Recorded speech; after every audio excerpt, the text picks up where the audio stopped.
welcome back to my channel. My name is Sarah and this is going to be a recent reads video, and I'm just going to get right into it. I'm going to start with some of my older books and move up to the ones I've recently read, like recently read. So like start with recent, move up to recently. Get it? Good. Okay. The first book is The Beautiful by Renee Ahdieh. I gave this 3 stars. It was not everything I wanted it to be, and I was slightly disappointed, which is fine. It was still a really good book. It just wasn't maybe 100% a book for me. I have the second book, which is The Damned, and I'm going to be reading it. I'm actually really excited to read it, but it isn't something I'm just jumping to get to right now, but I do want to get to it. I do want to finish this duology. But this book follows Celine. She is a 17-year-old girl. She moves from Paris to New Orleans when she's basically forced out. We don't get a lot from that specific timeline, like pre her arriving at New Orleans, but we did get snippets of why she left. But Celine is basically forced to move to New Orleans when a young suitor tries to rape her in Paris. She hits him over the head and inevitably kills him. It was self-defense, but it was also an accident. So that's kind of where that is. So she comes to New Orleans where, you know, there's just so much culture and so much of that underbelly tone, like the dark side. And that is where the mystery begins. Young ladies are starting to be murdered, bodies are starting to appear, and she somehow gets tangled up into this basically underworld of mystery and murder and the undead. So many times throughout this book, creatures or the beings within this book are described as being undead. They don't seem to be alive. They are super different from the rest of us. And I think that's kind of a play off of maybe not specifically saying this is a vampire book, but it's marketed as a vampire book. So I was really confused as I was reading this. I was like, are they vampires or are they just undead? Like, I'm legitimately confused. So this vampire book really takes what vampires are, but kind of writes them a little bit differently. Like, the one characteristic of vampires that you think of is them needing to drink blood to survive, and that isn't the very first thing that is used to describe these particular beings, and I thought that was really unique in and of itself. Though I really enjoyed this book, I didn't find it super, besides the mystery aspect, I wasn't extremely invested in the book. I wasn't really invested in the romance aspect of the book, and I wanted to finish it, but I wasn't like racing towards the end. It had this really interesting way of capturing me as a reader without necessarily investing me into the story or the characters, which never happens. But I wasn't super into the characters or their relationships. I was more interested into like just the mystery aspect of this book, and that's why I kept reading. That's why I just wanted to keep reading, is because I was like, who's killing these girls? The ending kind of came out of nowhere. I wasn't expecting it, but I also don't think it necessarily worked for the storyline. But I'm hoping that the ending really sets you up for book 2, and maybe the transition from book 1 to 2 works in the long run. But that is just me guessing. The next book that I finished was 6 of Crows by Leigh Bardugo, and I gave this 4 stars. I really like this book. I read this book for Noria's book roast for 6 of Crows, and so I will link that live show down below because it was hilarious. A bunch of other people joined us and it was just fantastic. Noria comes up with some of the best ideas I've ever heard of, and actually helps me when I have an idea. She helps me like brainstorm those ideas. So she's just super creative, super unique, and you should check out her channel. So I will link that down below. But I finally read 6 of Crows. I do have my rant review video up on my channel for the Grisha trilogy, and luckily I don't have to make a rant review for 6 of Crows because I liked it immensely more than the trilogy. So here we are. One thing that really caught me off guard with 6 of Crows was that the very first perspective is a character that never comes back, is never talked about again, is never referenced again. He's just there to, he's basically the prologue, and then he's gone. So I don't know if he comes back in book 2. I would assume not, because I just don't feel like his character would fit into the storyline anymore, but that was random. But this follows a group of young adults. I don't even think they're adults yet, and basically they're going on a heist to heist a person. They are person heisting. They are part of the underbelly of the city of Ketterdam. Aren't great people, but they aren't horrible people either. But they are heisting this person person heisting for a merchant who's like, hey, if you do this, I'll give you that. That kind of thing. The one thing that I was like, oh, we're trusting a merchant. Whoever has ever trusted a merchant? They're smart, they're strong, they're resourceful, but like, you're trusting a merchant. Very interesting. I'm not quite sure if that's the right road to go down, but to each their own. I really recommend reading the trilogy before reading this duology because the Grisha trilogy gives you a lot of background into the story, who kind of some people are, or like groups of people, different terms that are used just freely in Six of Crows, at least the first book, that you really get a grasp and understanding for it if you read the trilogy first. Because in the trilogy, it talks about Grisha. What are Grisha? Who are Grisha? What can Grisha do? So on and so forth. And it really explains to you in that trilogy what they are, who they are, and so on and so forth, their history. In Six of Crows, Leigh Bardugo just starts to use the term. She doesn't explain it, and she kind of assumes you've already read the trilogy. And I know a lot of readers were like, what the hell is a Grisha? Because they hadn't read the trilogy first. So I recommend reading the trilogy first before going into this duology. The one thing that I felt was lacking from this book was the character relationship, or the characters being able to be affectionate. We have basically two individuals who are pining for each other, clearly pining for each other. They probably know that each is pining for the other, but like they're not going to be together. We have two others that I'm pretty sure have a crush on each other, or at least one has a crush on the other. We have two, it's like a Romeo and Juliet kind of thing going on, but no one ever ends up together. And I'm just like, bitch, give me some affection in this book. So you get a lot of individual character development, but maybe not couple or team-based development. It is there, but not as much as I wanted it to be. And I just have a couple of thoughts that I had and spoke during the book roast of Six of Crows that I thought would be kind of funny and give you kind of a brief overview of what I thought of this book. I did like this book, but when I was roasting the book, I had to play off the fact of like little things that kind of like unnerved me or was bothered me, and then kind of shine a light on those. First, I critique Kaz's nickname Dirty Hands. Like, I get it, he's cutthroat and will do whatever he has to do to score, but did Leigh Bardugo have to make him a nickname that makes him sound like a poor hygiene sleazeball? Probably not. Like, Dirty Hands? Really?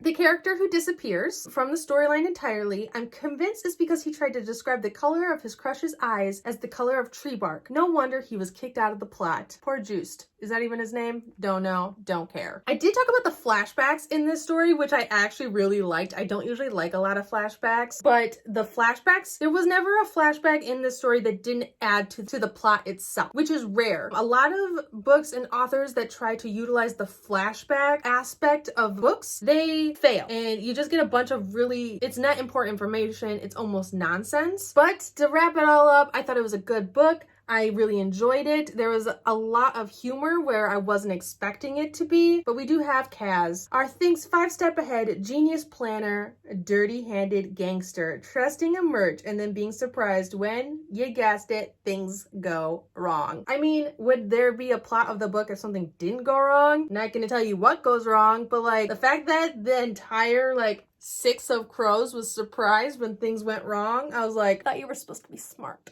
So here we are. The next book that I read was Pawn by Karen Lynch. I love Karen Lynch as a writer. She isn't well known at all. One of my favorite trilogies by her is actually the Relentless series right here. And so she came out with a new book 1 of a brand new trilogy, and I had to read it. So it is Pawn. It is a fae book, and I've been really getting into fae books, as you will learn as we go through some of these other books that I'm just super excited to like tell everyone about. So Jessie James is a 18-year-old girl and her parents go missing. What you need to know about her parents is that they are bounty hunters for basically the underworld. So they go and they kill or capture beings from the Fae realms who are causing trouble in the human realms. In this world, the Fae and different Fae are welcome into the city, but they are also supposed to follow certain rules, and when they don't, this like government agency sends out these bounty hunters to take care of them and either kill them if need be, or to bring them back to the agency so they can send them back to the Fae realm, where they are then like not allowed to come back to the human realm. It starts off with Jessie basically only really worrying about getting into college. She doesn't want to be a bounty hunter. She knows how to hold her own because her parents are bounty hunters and they were like, hey, you need to know how to take care of yourself. But that isn't her first concern. Her first concern is, I need to get into college. But when her parents go missing, she is equipped with basically everything her parents have, own, and all of their knowledge. And she uses weapons and books and even using some high fae to basically find out what she needs and basically go out and try to save her parents. This book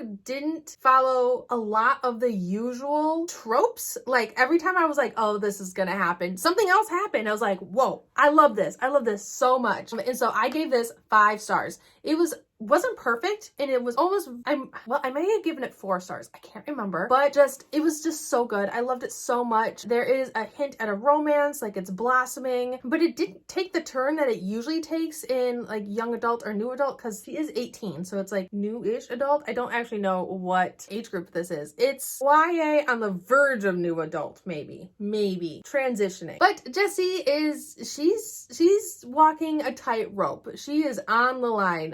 She's doing a bunch of very dangerous things, though she's making friends along the way, or who she thinks are friends along the way. And so she, as a human, has always she wants to be like an attorney for low fae. So those that are weak and don't have voices of their own, she as a human actually wants to be an attorney or a lawyer for those low fae who don't otherwise have a voice. And so when she makes sort of kind of friends with high fae, she's seeing a different side of this world and kind of how everything is taken care of, and it's just really refreshing. I really like this book. The next book that I've read was also a fae book. It is A Court of Thorns and Roses by Sarah J. Maas. I do have the new paperback editions because I want my editions to match 100%. So here we are. I gave this 4 stars and I liked it a lot more than I thought I would. When books are super hyped, I don't usually love them how everyone else has loved them, but this book was just really good. Here are some thoughts I have because I printed some off because this is not scripted whatsoever and I probably sound like a blubbering mess. It's fine. Okay, so Farah is a human on the human side of the world. Like there's this wall, on one side there's humans and on the other side there's fae. She gets pretty close to the wall and she's hunting for her family who would otherwise die and perish and starve to death, and she ends up going for a hunt and actually shooting a wolf. Later on you find out that wolf is fae, and so other high fae come and get her for a life. She is kidnapped, taken from her family, and taken across the wall to live with this high fae dude. Parts of this book was really like tropey and really just like you see it in YA so much that like part of you just knows it's going to happen. Like at one point I was like, in comes the kind servant to help the poor girl, right on cue. Like, it's like, that's just a really good example of like, you know, it's going to happen if you've read enough YA fantasy, though this is like new adult. This is definitely new adult. I know it's hard to like find where like this book should be put in a bookstore, but it's definitely new adult. While she's there, she realizes that there's a curse on the high fae of this land, and little does she know, and you could probably guess from the plot of the story if you have not read this book yet, is she plays a pretty big role in that. There are certain aspects of this book that I didn't like how I kind of felt like I knew what was going to happen at some points, but it was new. It was unique in other aspects as well. How the romance developed was really different, or really refreshing. Maybe not different, but refreshing definitely. And it was a really good read. I gave it 4 stars, and though it wasn't perfect like I was saying, and though there's issues with it, it was a really entertaining, fun read. I did read this for a read-along hosted by Madison from Princess of Paperback and Katie from Katie's Book Nook, and then I buddy read this with Jade from Jaded Reader. We are actually buddy reading the next book right now. It is the one I'm currently in the middle of, but there was just a lot to this book that you wouldn't otherwise think would be possible for, I don't know, like this is such a popular book. I didn't know what I was getting into. I've stayed away from spoilers for years while being on BookTube. I went into this book not really knowing anything about it. No. And I really liked that. Some of the writing in this book was a little questionable. Some of the description in this book was a little questionable. And I felt like every single one of these characters in this book are whiny bitches. Like, they are so whiny. Yeah, some of the descriptions. Like, Sarah J. Maas uses the term watery bowels. Watery bowels. I think Jade and I counted 3 or 4 times, like 3 or 4 different instances when our main character, Feyre, is scared. She describes watery bowels. Like, when Feyre gets scared, she has diarrhea? What?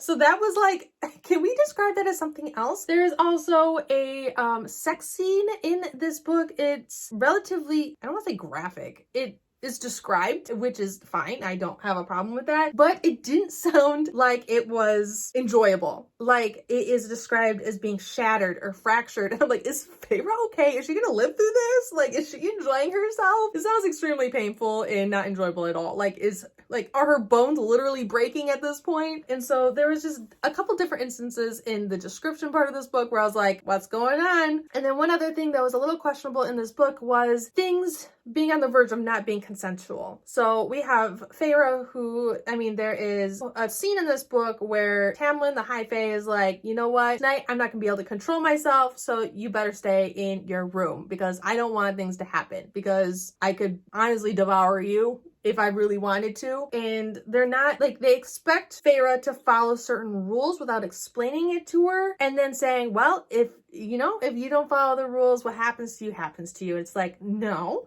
Like, if at any point you two are doing something together and she says stop, you're gonna stop. That's just how that's gonna work. That's how that exchange is gonna work. Sorry, not sorry. People don't like Tamlin, and I get that. I don't have a lot of issues with Tamlin. So here we are, though I am having slightly different thoughts and when I'm reading a book 2, but we'll have to see how that goes. So the last book that I'm going to talk about in this video is Rhapsodic. This is probably my favorite book out of the ones I've talked about so far. I love this book so much. I gave it 5 stars, hands down. This is supposed to be a adult or new adult high fantasy. It's supposed to be dark. And the only complaint I had about it was it wasn't dark enough for me. It has some really dark topics, really dark undertones, and really dark conversations that happen. There's a lot of trigger warnings, but I didn't feel like there was enough violence on page. Like, there was violence kind of talked about, like the bargainer. He makes deals, and when those deals don't go how he wants them to, or if someone doesn't pay up, he will kill them or torture them or take a finger. But none of that happened on page. None of it happened on page. And I was like, where's the stabbing? Where's the on-page stabbing? Give me more stabbing. I didn't get the stabbing. There's also a huge trigger warning for rape and sexual assault in this book, though it is off page. It is talked about, but it's not like on page. And there's kind of like 2 different instances at the beginning where it's talked about a lot because the main character, Callie, that's basically her childhood, her upbringing. That's the entire premise of this book, is those actions led to the life she's living now. And then at the end of the book, we kind of circle back to that same topic of women being taken against their will. But I really, really like this book. I just wish there was more violence, blood, gore, stabbing on page for me. I would have really enjoyed that. Couple sexy times in here with the main characters, sort of, that I really enjoyed. But besides that, everything happened off page. Though for everything happening off page, I like this book more than I thought I would. Another thing that this book had that I kind of talked about when I was talking about Six of Crows was it had a lot of like present and past, present and past, present and past, which I don't always like. But this book handled the present past like switch so well that I was excited for both reading the past and the present. And that never happens. Usually when I'm reading a multiple timeline book, I like one timeline better than the other. And I was really excited when I got to the past sections because I was like, oh my gosh, we're gonna figure out more. And then when we got to the present, I was like, how is what I just learned about the past gonna like affect the present in this next chapter? And so I was like equally invested and involved in the story in both timelines, and that never happens for me in multiple timeline books. There's also a curse kind of going on. The bargainer basically makes deals with people and they kind of become curses, but there is one overarching curse that happens for this entire book that explains everything. It caught me so off guard. I was not expecting what we got in this book at all. I was like, that's why? That's why everything has happened this way. And I was actually astounded. The end of this book did have like it had like a torture scene. It had our character was being confined in like a cage or jail cell scene. And that's kind of where the like end of the book is, which I really like. Like I said, I wanted it to be dark. I wanted it to be bloody. I wanted it to be gory. So when one of our characters is taken against their will, put in a cage, and basically tortured, I was like, I'm here for this. I am such a weirdo. It's fine. So yes, and this is another underworld kind of book. There are fae, and I mean, there's other things like werewolves and stuff like that as well, but it is another fae book. So I read 3 fae books. Yes, I read 3 fae books, and I need more fae books, I think. I wasn't a huge fan of The Cruel Prince. Like, I liked it okay, but I wasn't in love with it. So if you have any recommendations, maybe for new adult or adult fae books that have romance, but is also dark, I would like that. I would like recommendations. So thank you. And so that is going to be this video. Let me know what you thought of any of these books. I'm finally getting around to semi-popular books. I'm usually one of those people that doesn't read popular books at all. So I feel like I'm doing quite well. So let me know what you thought of any of my comments or concerns of any of these books, what you thought of them, or if you plan on reading any of the books that I mentioned. So yes, that is it. Please like, comment, and subscribe down below if you haven't already, and I'll see you guys all next time. All love. Bye.